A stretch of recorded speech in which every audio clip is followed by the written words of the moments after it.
This is a long journey. We knew it from the beginning. A long 6 months after that tragic day in Sanford, Florida, Trayvon Martin's parents arrives in the capital city. A day of fellowship turned into a day of remembrance as Reverend Al Sharpton keynotes the importance of social justice.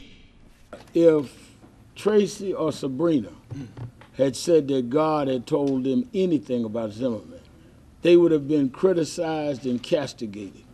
The arrogance of him to say this and to put it on God, and they not really raise that in question and really go after him and his attorney is exactly the double standard we're talking about. For a man indicted for murder too by the state of Florida by a Republican prosecutor to say it was God's plan is a spit in the face of every Christian in this country. And although Trayvon Martin's parents are still suffering from the death of their 17-year-old son, they remain thankful for the continuous support.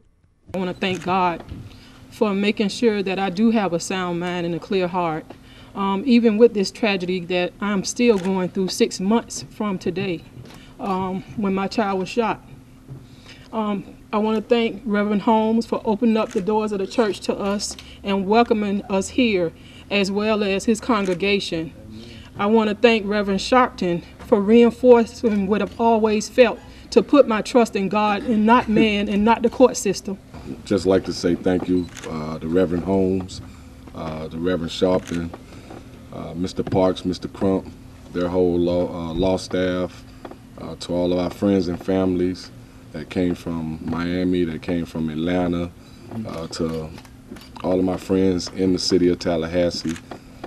We just like to thank everyone for continuing to pray for us, continuing to support us.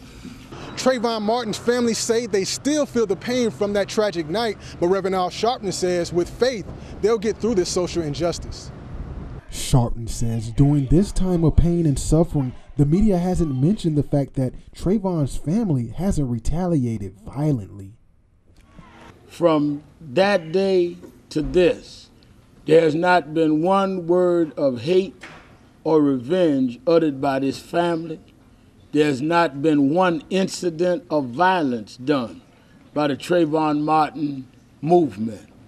Let us be real clear that in 6 months of activism, 6 months of passion, that they have set a tone that Martin Luther King, I believe, would be proud of. It has been completely nonviolent. It has been completely redemptive.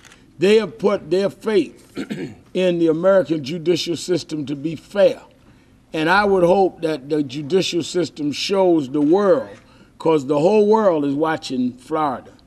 Reporting from Bethel Missionary Baptist Church, Spencer Henderson, WTXL ABC 27, dedicated to you.